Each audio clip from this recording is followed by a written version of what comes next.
Serge. Bonjour à tous les frères, nous sommes toujours à Saint-Benoît, à côté de la gare de Saint-Benoît dans l'île de la Réunion. Nous donnons un salut à tous les frères et sœurs en Christ dans le monde entier, que ce soit en Europe, que ce soit en Asie, que ce soit en Chine, que ce soit en France, que ce soit dans les îles de l'océan Indien, que ce soit en Tahiti, en Guadeloupe, en Martinique là-bas. Nous passons un bonjour à tous ces frères, que ce soit à l'île Maurice. Et nous allons porter un thème, le sujet sera Jésus le Sauveur.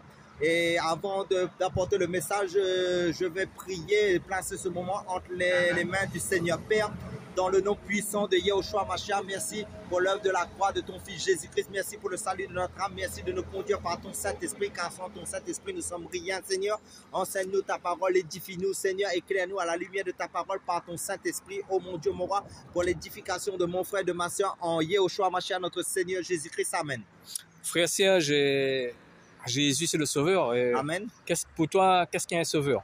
Le Sauveur, en fin de compte, c'est celui qui vient délivrer quelqu'un qui est en prison. Celui qui est vraiment dans la galère, celui qui est condamné pour, à perpétuité. Par exemple, dans le monde, on fait grâce à un prisonnier. Par exemple, quand il est en prison, je pense qu'il y a en France, on fait grâce à un certain nombre de prisons qui arrivent une certaine fête. Mais maintenant, nous tous, nous étions condamnés pour l'enfer. Ça veut dire, c'est ça, il faut comprendre, notre âme était destinée à l'enfer pour l'éternité. Parce que pourquoi? Parce que Adam et Ève et Adam ont péché dans le jardin d'Éden et Dieu a horreur du péché. Dieu est un Dieu tellement saint. Dieu a horreur du péché. Le péché ne peut pas subsister devant Dieu. Donc, comme Adam a chuté, donc toute l'humanité a été contaminée par le péché. Donc, ça veut dire quoi? Ça veut dire que aucun homme ne peut se sauver par lui-même à cause que le sang a été contaminé par le péché dans tous les êtres humains. Pourquoi on dit le deuxième Adam? Le deuxième Adam, parce qu'en fin de compte, Jésus, Dieu, et en fin de compte, comme il savait que l'homme allait tomber, donc il a préparé le deuxième Adam, qui est Jésus-Christ. En fin de compte, Dieu s'est fait homme, Dieu s'est fait chair, est venu sur cette terre avec son propre sang saint. Parce que ce qu'il faut comprendre, en fin de compte, il nous est dit car tous son péché sont privés de la gloire de Dieu. Et en fin de compte, pour racheter l'homme, il fallait que l'homme rembourse ce sang saint, ce sang pur à Dieu. Mais l'homme, comme il était il s'est contaminé par le péché à cause de la chute d'Adam. Donc, Dieu lui-même, il a pris son propre sang, il est venu sur cette terre en tant qu'homme, en tant que serviteur, pour présenter son propre sang à lui-même pour nous justifier. Pour revenir dans le Coran, par exemple, dans le Coran, il dit dans la sourate 46, verset 9, il dit, Mohammed dit, il me dit qu'un annonciateur. Pas, mais ça, c'est pas un sauveur, c'est un annonciateur. Veut dire un annonciateur qui annonce le danger qui va arriver. Mais tandis que le sauveur, celui qui se délivre, qui nous sauve, hein. Oui, parce qu'il me dit, et tu me fais développer dessus. En fin de compte, Dieu a prouvé son amour en nous sauvant. Qu'est-ce qu'il a fait? En fin de compte, il s'est sacrifié à la croix. Il s'est donné comme rançon à la croix pour payer tous nos péchés. Ça veut dire que Dieu s'est fait homme, parce que dans le livre de Corinthiens, il dit le mystère de la piété est grand. Dieu s'est fait homme, il a marché sur cette terre, il s'est fait homme. Ça veut dire en Jésus-Christ, il a été prêché dans les nations, en fin de compte, il a été vu par les anges. Ça veut dire quoi? Ça veut dire que Dieu, d'état d'esprit, s'est fait homme, en fin de compte, pour sauver l'humanité. Ça veut dire l'homme qu'il a créé, l'homme qu'il a créé à son image. Ça veut dire qu'il est venu restaurer l'homme par l'œuvre de la croix. C'est pour ça que l'évangile est basé sur la mort et la résurrection de Christ, qui est la puissance de l'évangile, Christ crucifié. Mais maintenant, ça veut dire quoi? Ça veut dire que quelqu'un qui n'a pas accepté Jésus-Christ de son vivant, en fin de compte, il est destiné pour l'enfer éternellement. Donc, ça veut dire quoi? Ça veut dire dans l'ancienne alliance, Dieu nous a donné des préfigurations de Christ, en fin de compte, qui était, par exemple, Moïse était un type de Christ pour délivrer le peuple d'Israël de l'Égypte, pour l'amener dans le Canaan. Et pour revenir sur le sourate 46, verset 9, ce sourate nous dit, je ne sais pas ce qu'on fera de moi ni de vous, je suis qu'un annonciateur. Je veux dire, Mohammed ne savent pas si les personnes qui partent dans l'enfer, hein. Mais par contre, Jésus est né sans péché. Amen. Mon frère, parce qu'un sauveur, c'est lui qui est né sans péché. Amen. Mais en fin de compte, Jésus, comme il dit, il est né sans péché, il n'avait pas commis jamais de péché, son sang était pur parce que Jésus n'est pas né aussi comme tous les hommes, il a été engendré par le Saint-Esprit en Marie. Ça veut dire Marie était une enveloppe pour porter l'enfant de Jésus. Et Marie l'a reçu comme dans les catholicismes, on dit que Marie c'est pleine de grâce. Non, c'est Jésus qui est plein de grâce. Jésus et Marie a reçu une grâce pour porter l'enfant Jésus. Mais maintenant, rappelez-vous aux noces de Cana, quand Marie a voulu que Jésus, en fin de compte, les serviteurs vers Jésus pour en fin de compte, pour avoir le vin. Jésus, il dit comme ça qu'en fin de compte, femme, qui a-t-il entre moi et toi? Ça veut dire Jésus exerçait dans son ministère, mais là, Jésus prenait Marie comme la créature. Pourtant, Marie était la mère de Jésus, mais là, dans son ministère, là, Jésus montre son côté en tant que créateur, en tant que c'est le créateur. Il parlait, il dit, femme, qui a-t-il en toi et moi avec Marie? Donc ça veut dire quoi? Ça veut dire que Jésus, la volonté du Père, c'est que Jésus a été envoyé sur cette terre pour sauver l'homme pour être le sauveur de l'humanité. Parce que c'est pour ça qu'il nous est dit dans Galates chapitre 1, rendez grâce au Père qui nous a rendu capables d'avoir part à l'héritage du Saint, qui nous a délivrés de la puissance des ténèbres et nous a transportés dans le royaume de son Fils, de son amour, en qui nous avons la rédemption, la rémission de nos péchés. Jésus-Christ est notre rédempteur. Pour rebondir dessus aussi, parce qu'en fait, quand Jésus est incomparable, hein, parce que même dans l'islam dit que Adam était ni père ni mère. Jésus aussi pareil, n'a ni père ni mère. Mais la différence entre Jésus et Adam, Jésus n'a pas commis de péché. On voit qu'Adam a commis le péché. C'est ça. Ça veut dire tout homme qui a marché sur cette terre, c'est des pécheurs. Seulement Jésus-Christ, qui est le Dieu Tout-Puissant, qui est le Père éternel. Et en fin de compte, dans Ésaïe chapitre 9, verset 5, il nous est dit quand un fils nous est donné, quand un enfant nous est né, un fils nous est donné, la domination reposera sur son épaule, on l'appellera admirable conseiller, Dieu puissant, Père éternel, prince de la paix. Là, il nous a montré les différents aspects de Jésus-Christ. Il est à la fois le Père, il est à la fois le Dieu Tout-Puissant, il est à la fois fils, il est à la fois enfant, il a plusieurs fonctions. Donc, ça veut dire quoi? Il est notre sauveur. Ça veut dire que Dieu lui-même s'est rabaissé parce que dans le livre de Philippiens, Jésus-Christ s'est manifesté en chair, il est devenu serviteur, il s'est rabaissé à la croix par amour. Parce que pourquoi? Parce que dans Jean chapitre 3 verset 5, il nous est dit car Dieu a tant aimé le monde qu'il a donné son Fils unique, Jésus-Christ, afin que quiconque croit en lui ne périsse pas ou en enfer, mais qu'il ait la vie éternelle. Ça veut dire Dieu il veut nous donner la vie en abondance, la vie éternelle, pour échapper à la damnation éternelle qui est l'enfer, qui est le lac de feu aussi. Parce qu'en fait, quand l'éternel de l'Ancien Testament, c'est Jésus lui-même. Parce que pourquoi? Parce que dans Ésaïe 43 verset 11, c'est moi seul qui suis l'éternel, il n'y a aucun sauveur en dehors de moi. Amen. Après, acte 4, verset 12, il n'y a de salut, aucun autre camp, il n'y a sur le ciel aucun autre nom qui nous a été donné parmi les hommes par lesquels nous devions être sauvés. C'est Jésus. C'est la même personne. Amen. En fin de compte, Dieu, pour nous sauver, il fallait qu'il soit homme. Parce que l'homme, en fin de compte, c'est l'homme qui a péché. Donc, pour racheter l'homme, il fallait un homme. Ça veut dire ni les anges qui sont des esprits, Dieu n'a pas trouvé personne d'autre que lui seul parce que tout était contaminé par le péché. Donc, le problème se fait au niveau du péché. Donc, comme il est dit dans la parole de Dieu, dans le livre de Romains, Jésus-Christ a effacé nos fautes et il est ressuscité à cause de notre justification. Et nous sommes justifiés par la foi en Jésus-Christ de toutes nos fautes, de tous nos péchés en fait.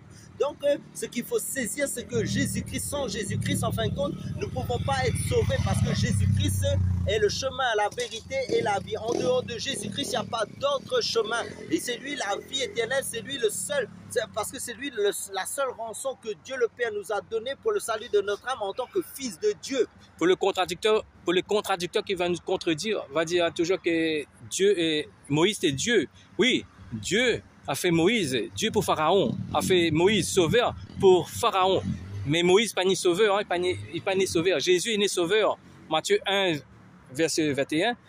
Elle enfantera un fils et tu lui donneras le nom de Jésus, celui qui sauvera son peuple de péché. Amen. Aucun homme peut nous délivrer du péché. Parce que la parole de Dieu dans Luc nous dit aussi, nous avons la repentance et le pardon de tous nos péchés seulement en Jésus-Christ. Donc, si tu veux que tes péchés soient pardonnés, c'est qu'il faut passer par la repentance et confesser tes péchés au Seigneur Jésus-Christ, parce que c'est lui-même, c'est lui seul qui a porté tous tes péchés à la croix il y a plus de 2000 ans. Donc, en dehors de Jésus-Christ, en fin de compte, le péché subsiste, seulement Jésus-Christ qui a pris toutes nos malédictions, parce qu'il nous est dit aussi, car Jésus-Christ s'est fait malédiction à la croix pour que nous soyons bénédiction en lui. Ça veut dire que quand le Père nous voit, c'est son Fils Jésus-Christ qui nous voit à travers de nous par son esprit qui nous a mis en nous, qui nous a scellé, qui est l'esprit de Jésus-Christ en fait. Et donc le salut se trouve en Jésus-Christ et c'est lui qui nous scelle du Saint-Esprit pour que nous soyons inscrits dans le livre de vie pour l'éternité. Donc, ça veut dire quoi? En dehors de Jésus-Christ qui est notre sauveur, qui est notre chemin, qui est notre vie et qui est notre trésor, qui est notre Dieu éternel, qui est notre Elohim, qui est notre Yahweh, qui est notre Eloah.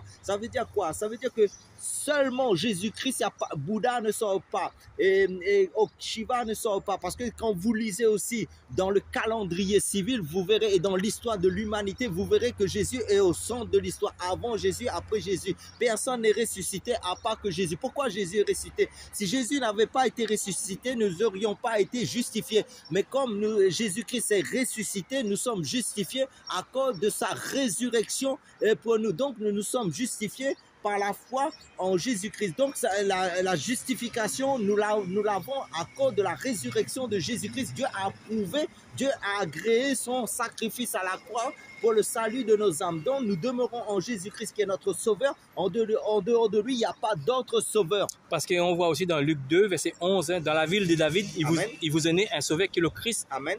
Le Seigneur. Amen.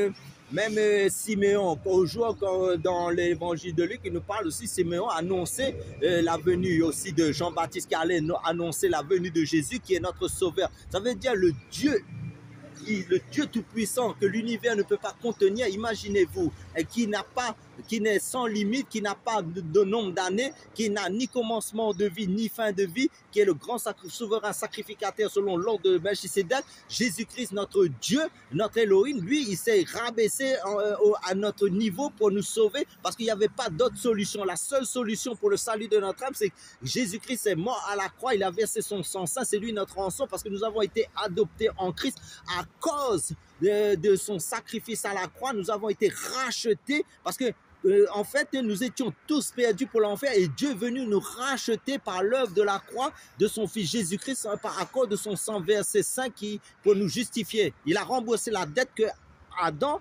avait souillé le sang en fin de compte. Il n'y a pas de sauveur. Mais il a refait Ésaïe 43, verset 11. C'est moi seul qui suis l'Éternel. Il n'y a aucun sauveur en dehors de moi. Amen. Mais Dieu ne ment jamais. Dans Hébreux 6, verset 18, il est impossible que Dieu ment. Nom 23, verset 19, Dieu n'est pas un homme pour mentir, ni fils d'homme pour se repentir. Ce qu'il a dit, ne fera-t-il pas? Que Dieu ne ment jamais. S'il dit, il y a un seul sauveur, il y a un seul sauveur. En fin de compte, l'Éternel de l'Ancien Testament et Jésus, c'est le même personnage. C'est Dieu lui-même. Mais parce qu'en fin de compte, il nous est dit, dans Colossiens chapitre 1, à partir du verset 26, il nous est dit que le mystère de la piété est grand. Dieu s'est en fin de compte... 1 Timothée 3,16. Oui, 1 Timothée 3,16 nous dit ça, mais dans Colossiens chapitre 1, verset 26, nous est dit, Jésus-Christ est le mystère caché de tous les temps, dans tous les hommes, mais révélé maintenant à ses saints, à qui Dieu a voulu faire connaître quelle est la glorieuse espérance de cette espérance qui est Jésus-Christ, qui est l'espérance de la gloire en nous. C'est lui que nous prêchons en fin de compte à tous les hommes. Donc ça veut dire quoi? Ça veut dire que sans Jésus-Christ, nous sommes perdus. Seulement Jésus-Christ, en fin de compte, qui est la rançon. Et en fin de compte, nous étions l'olivier, les branches de l'arbre sauvage, que nous avons été hantés sur l'arbre franc, qui est Israël, parce que c'était Israël, le peuple de Dieu. Mais maintenant, Dieu, à travers Moïse, qui était une préfiguration de Christ, qui n'est pas comparable à Jésus-Christ, dans le temps de l'ancienne alliance, est venu. Et Dieu a mandaté Moïse pour délivrer le peuple d'Israël par les miracles, tout ça là, devant Pharaon, pour emmener dans le Canaan. Mais le sauveur par excellence que personne ne peut égaler, qui ne peut être comparé, c'est Jésus-Christ qui est venu sauver toute l'humanité. Même dans le Coran, dans la sourate 19, verset 19, et fils de Marie, sans péché. Amen. Après, on voit dans les hadiths de Saïd al-Bukhari, volume 3448, nous dit que Jésus revient. Amen. Juger.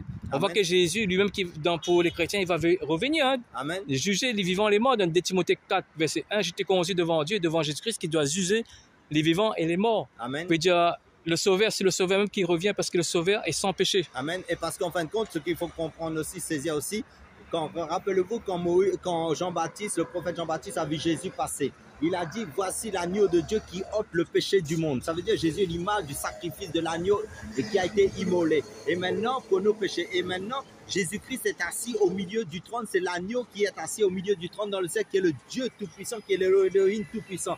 Donc la parole est claire. Ça veut dire Jésus-Christ d'état d'esprit, il s'est fait homme, il a marché sur cette terre, il a porté tous nos péchés, il est retourné au ciel, il est à la droite de Dieu, ça veut dire la meilleure position, il est Dieu lui-même et il est revenu à sa position de Dieu parce qu'il est Dieu, il est le roi des rois, le seigneur des seigneurs, il est le prince de la vie, il est le chemin, il est là, le sauveur, il n'y a pas d'autre sauveur que Jésus-Christ parce que il n'y a de salut en aucun autre car sous le ciel en fin de compte que Dieu nous a donné que c'est son fils Jésus-Christ, le seul sauveur, le seul salut de nos âmes. Colossiens 2, verset 8 nous dit, c'est en lui qu'habite corporellement toute la plénitude de la divinité. Voilà, la divinité, toute la plénitude. Parce que rappelez-vous aussi dans Jean, Jésus a reçu l'esprit sans mesure. Ça veut dire qu'il a reçu, c'est lui qui a l'esprit sans mesure. On voit là le côté du Père que Jésus-Christ lui-même, parce que quand il faisait les œuvres, il dit, si vous ne croyez pas à mes paroles, croyez aux œuvres que le Père fait. Ça veut dire l'esprit de Dieu qui est le Père même, qui était en lui. Il faisait les œuvres, les miracles, les guérisons et tout ce qu'il a fait que les livres ne peuvent pas le contenir, des miracles en grand nombre que c'est dit dans l'évangile de Jean. Fin de le mot, frère Serge. En fin de compte, ce que je dis, si tu n'as pas encore accepté Jésus-Christ en tant que ton sauveur, ton Seigneur, je te conseille de l'accepter avant que tu quittes cette terre parce que le seul sauveur, c'est Jésus-Christ. Amen. Amen. Alléluia.